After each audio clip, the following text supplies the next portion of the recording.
নমস্কার, আমার আপনজনেরা রুদ্রবার্তায় আপনাদের সকলকে স্বাগত জানাই। আমি রুদ্রপ্রসাদ ব্যানার্জি। একটা প্রশ্ন, যে প্রশ্নটা আপনি থাম্বনেলে দেখেছেন, যে 2026-এর জায়গায় 2024-এ কি এই রাজ্যে বিধানসভা নির্বাচন হবে এবং তারপরে কি সরকার পড়ে যাবে? এই প্রশ্নটা কিন্তু আমার আপনজন, মানে আপনাদের তরফ থেকে আমাকে একজন করেছেন, আমার এক আপনজন, মানে আপনার মতোই, যিনি এই প্রশ্নটা করেছেন। তিনি বারবার এই প্রশ্নটা করেছেন এবং শেষে গতকাল দেখলাম তিনি খুব মনক্ষুণ্ণ হয়েছেন এবং মনক্ষুণ্ণ হয়ে বলেছেন, তুমি তো আমার জন্য আর করলে না, মানে আমার উত্তরটা দিলে না। মানে তার একটা অনুরোধ ছিল, যে অনুরোধটা আপনারা দেখতে পাচ্ছেন, যে রাজ্যের এক বিজেপি নেতা শ্রমিক ভাই, আমি জানি না উনি শ্রমিক ভট্টাচার্যের কথা বলছেন কিনা, হয়তো শ্রমিক ভট্টাচার্যই বলেছেন, কারণ এছাড়া তো কেউ বিবৃতি দেওয়ার জায়গায় থাকেন না। তো সেখানে দাঁড়িয়ে যখন বলেছেন, মানে এই কথাটা বলেছেন যে 2024-এ আবার বিধানসভা নির্বাচন হতে পারে, 2026-এর জায়গায় 2024, এটার কি আদৌ কোনো সারবত্তা আছে নাকি এটা রাজনৈতিক ভাষা বা ভার্সন, এটা তিনি প্রশ্ন করেছেন।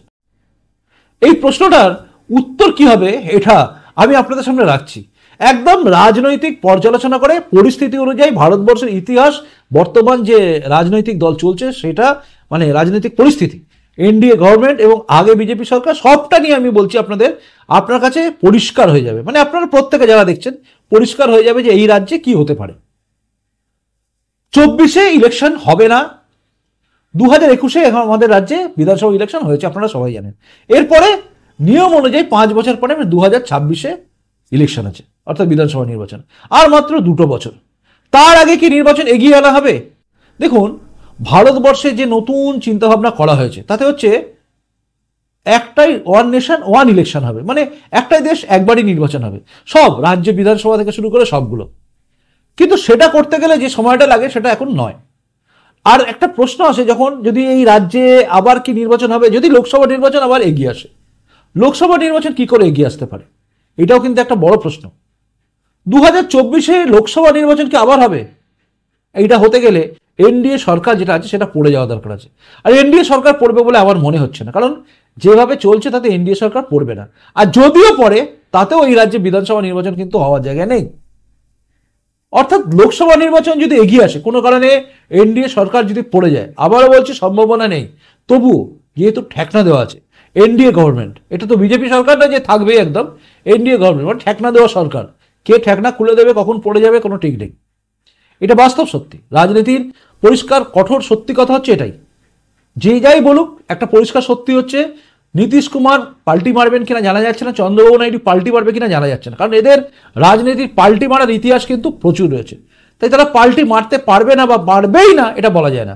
আবার অন্যদিকে এটাও বলা যায় না যে আর কেউ এসে ঠেকনা দিয়ে দেবে কিনা, মানে বিজেপিকে আবার কেউ সাপোর্ট করে ইন্ডিয়া গভর্নমেন্ট চলবে কিনা এটা বলতে পারা যাচ্ছে না। তাহলে একমাত্র উপায় হচ্ছে লোকসভা নির্বাচন 2024-এ হলেও হতে পারে, সেটা হচ্ছে লোকসভা নির্বাচন।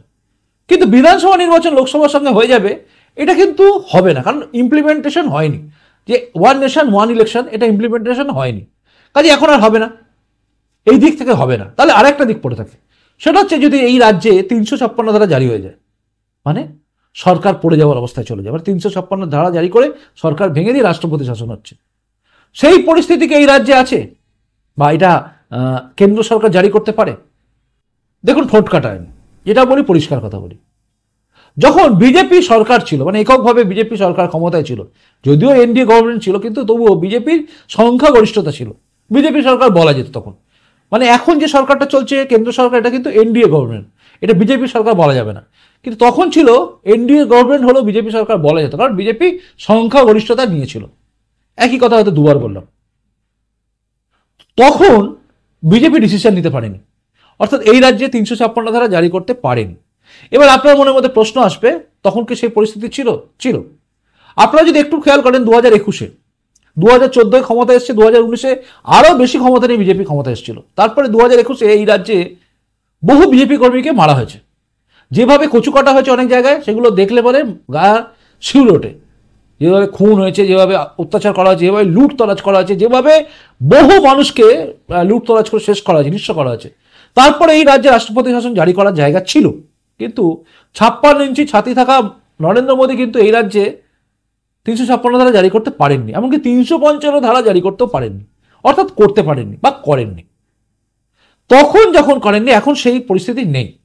গোটা দেশের লোক যখন দেখছিল যে কিরকম অত্যাচার চলছে, তখন যখন পারেনি, বিজেপি সরকার ক্ষমতায় থেকে বিজেপি কর্মীরা মারা যাচ্ছে, তারপরও যখন করেনি, আজ তারা করতে পারবে, এটা অন্য কেউ বিশ্বাস করলেও করতে পারে, কিন্তু আমি বিশ্বাস করছি না। আমার কাছে এটা বিশ্বাসযোগ্য মনে হচ্ছে না, কারণ তখনই করা উচিত ছিল। 2021 নির্বাচনের পরে যেভাবে মানুষ মারা গেছিল, যেভাবে অত্যাচার হয়েছিল বিজেপির কর্মীদের উপরে, বিজেপির কর্মীদের, নিচুতলা কর্মীদের ভালোবাসলে তখনই কিন্তু 356 ধারা জারি করা যেত। সরকারে কি হবে না হবে পরের চিন্তা, আগে করে দাও, কিন্তু হয়নি। হয়তো বাধ্যবাধকতা যে একটা সরকার তৈরি হলো বিধানসভা নির্বাচনের পরেই আমি যদি করে দিই তাহলে লোকে কি ভাববে, এই লোকে কি ভাববে, পাছে কি ভাববে, এইসব ভাবতে ভাবতে নিজের বাড়ির ছেলেরাই মারা গেছে অনেক। তো সেদিন যখন করেনি, আজকে কি করে করবে? এখন তো 2024 লোকসভা নির্বাচনের পরে সেভাবে হয়নি ক্ষতি, যে ক্ষতিটা আমরা আগে দেখেছিলাম 2021।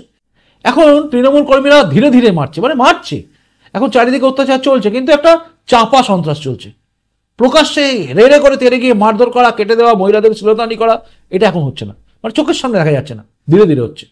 একযোগে সবাই মিলে সেটা করছে না, তাই সেই পরিস্থিতিও নেই।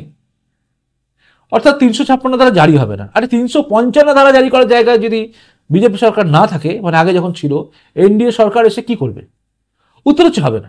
তাহলে কি করে পড়বে এই সরকারটা? পড়বে কি করে? আর একটা জিনিস আছে, সেটা হচ্ছে যদি তৃণমূল থেকে নেতাগুলো বা এমএলএরা সব বেরিয়ে গিয়ে বিজেপিতে চলে যায়, বা তারা আলাদা হয়ে যায়, কোনো একটা দল হলো সেখানে চলে গেল, এই সম্ভাবনা হলে তখন সরকার পড়ে যাওয়ার চান্স খুব বেশি, তখন নির্বাচন হওয়ার জায়গা থাকে। সেটাও কি এই জায়গায় আছে? পরিষ্কার সত্যি হচ্ছে নেই। বিজেপি ছেড়ে বিধায়ক চলে যাওয়ার জায়গায় থাকলেও থাকতে পারে, কিন্তু তৃণমূল ছেড়ে বিধায়করা চলে আসবে আমার বিশ্বাস হচ্ছে না। কারণ তৃণমূল হচ্ছে কামানোর জায়গা, সেখান থেকে বেরিয়ে বিজেপিতে চলে এসে কামানোর জায়গা বন্ধ, এখানে কেউ আসবে না। বিজেপি থেকে তৃণমূলে কামানোর জন্য যেতে পারে, কিন্তু তৃণমূল থেকে কামানোর জায়গা ছেড়ে বিজেপিতে আসবে, এই বোকামোটা এখন যারা রাজনীতি করছে তারা করবে না। তো কাজেই এটার সম্ভাবনাও নেই যে বিজেপি তৃণমূল থেকে ভেঙে বিজেপিতে চলে আসবে, এটাও নেই। কাজেই যদি আপনি সার্বিকভাবে দেখেন, কোনোভাবে মানে কোনো অপশনে কাজে লাগছে না যে বিজেপি বলছে যে কথাগুলো, মানে যদি বলে থাকে, শ্রমিক ভট্টাচার্য বলে থাকে, তাহলে এই কথাগুলোর কোনো সারবত্তা সত্যিই নেই। এটা জাস্ট একটা মানে বলা, মানুষকে একটু উৎসাহিত করা যে এবার সরকার পড়ে যাবে, কিন্তু এর বাস্তব ভিত্তি নেই। কোনো বাস্তব ভিত্তির বাইরে দাঁড়িয়ে কথা বলছেন। উল্টে এনডিএ সরকারকে ঘিরে এখন যেভাবে যেভাবে ইন্ডি জোটের এখন সব চেঁচামেচি চলছে, তাতে কিন্তু অনেকে প্রশ্ন তুলে দিচ্ছেন, এই এনডিএ সরকার টিকবে তো, এটা পড়ে যাবে না তো, এই প্রশ্নটা উঠছে। এটা রাজনীতিগতভাবে যদি বলেন এটাও কিছুটা কিন্তু সত্যি, কিন্তু এই রাজ্যে সেই পরিস্থিতি নেই। বিজেপির সাংগঠনিক অবস্থাও তো খারাপ। ও হ্যাঁ, বলতে ভুলে গেছি আপনাদের, আজকে কিন্তু একটা প্রতিবেদন থাকছে, দেখতে ভুলবেন না যে বিজেপির সাংগঠনিক অবস্থা ঠিক কোন জায়গায় আছে। একদম রূঢ় বাস্তব, মানে একদম কঠোর কঠিন চিত্র পরিষ্কার তুলে দেবো, আমি তুলবো না। আমার সঙ্গে আজকে থাকবেন একদম এই সমস্ত ব্যাপারে সংগঠন নিয়ে যিনি লড়াই লড়ছেন, মানে যারা লড়াই লড়ছেন টিমটা, তাদের একজন অন্যতম। দেখতে পাবেন কিভাবে তারা লড়াই করেছে। বিজেপি রাজ্য নেতৃত্ব তাকে থামানোর জন্য তাকে সাসপেন্ড পর্যন্ত করেছে, সব কিছু করেছে তাকে, কিন্তু তবু তাকে দমানো যাচ্ছে না, তাকে দমানো যাচ্ছে না। এরকম ব্যক্তিকে আমি আজকে নিয়ে আসছি আপনাদের সামনে, এবং তার বক্তব্য আপনারা শুনবেন। আমাদের ভাগ্য ভালো যে রুদ্রবার্তাতে তিনি এসেছিলেন, মানে আমি কি বলবো, রুদ্রবার্তা আস্তে আস্তে হয়তো আপনাদের আশীর্বাদের ভাগ্যটা ফিরে যাচ্ছে, মানে কপাল ফিরছে। দেখুন, আমার টাকা ইনকাম হবে সেটা বলছি না, কিন্তু কপাল কোথায় ফিরছে, আর ভালো ভালো মানুষরা আমার এখানে আসছেন, যারা চাইছেন যে বিজেপি যাতে সাংগঠনিকভাবে শক্তিশালী হয়। এটা অনেক বড় পাওনা। তো সেখানে তার বক্তব্যটা আপনারা শুনবেন। এবার আমি আপনাদের বলি, সেটা হচ্ছে এই যে সারবত্য আপনি শুনলেন, যে এই যে পুরো ব্যাপারটা শুনলেন, পরিষ্কার জায়গা একটা, সেটা হচ্ছে যে চান্স নেই এই মুহূর্তে 2024 কোনো ইলেকশন হবে, বিধানসভা ইলেকশন হবে, এই রাজ্যে সরকার পড়ে যাবে, এরকম স্থিতি নেই। আর যেভাবে অমিত শাহ মোদিজি যেভাবে চলছেন, তাতে এই রাজ্যে 356, 355 এসব জারি হবে, আমি বিশ্বাস করি। আমার বিশ্বাস টলে গেছে, এটা সত্যি কথা আমি আপনাদের বললাম। তাই সবটা সত্যি আমি আপনাদের সামনে আনলাম। এই বাংলার বুকে বিজেপির উন্নতি তখনই করতে পারবে, তখনই সরকারকে ফেলা যাবে যখন বিজেপি সাংগঠনিকভাবে শক্তিশালী হবে। বিজেপির সংগঠনকে ধরবে যারা, তাদের হাত যেন শক্তিশালী হয়, তারা রাজনীতি যেন কি বলবো পাকা রাজনীতিবিদ হয়। কাঁচা খিলাড়িদের দিয়ে, মানে প্রফেসর, ডাক্তার এসবগুলোকে তুলে নিয়ে এসে বসিয়ে দিলে কাঁচকলা হবে, লবণাঙ্ক হবে। তারা জ্ঞান আছে, মানে বিদ্যে বোঝাই বাবু মশাই হবে, দিব্য জ্ঞান তাদের বেশি হবে, কিন্তু কাণ্ডজ্ঞান তাদের নেই। কাণ্ডজ্ঞান সম্পন্ন নেতারা, তাদেরকে নিয়েই এগোতে হবে, তবে বিজেপি এই রাজ্যে পরিবর্তন আনতে পারবে। তখনই তৃণমূল ভেঙে লোক আসবে। সেটা যদি 2024-এও এরা করতে পারে, সাংগঠনিকভাবে দ্রুততার সঙ্গে এগিয়ে যায়, আন্দোলন যদি দ্রুততার সঙ্গে করে, তাহলে 2024-এ হয়তো বিজেপির দিকে অনেক লোক আসতে পারে, যদি সেই জায়গায় তৈরি হয়। তার আগে কাজ করা। যাই হোক, এটাই ছিল এখনকার রুদ্রবার্তা। অবশ্যই এর পরের রুদ্রবার্তা নজর রাখবেন, কারণ আপনাকে আপনার মনকে দোলা দেবে এবং আপনি বুঝবেন কেন বিজেপি এই রাজ্যে ক্ষমতায় আসেনি, 2024-এ কেন জিততে পারেনি, সবটা দেখবেন।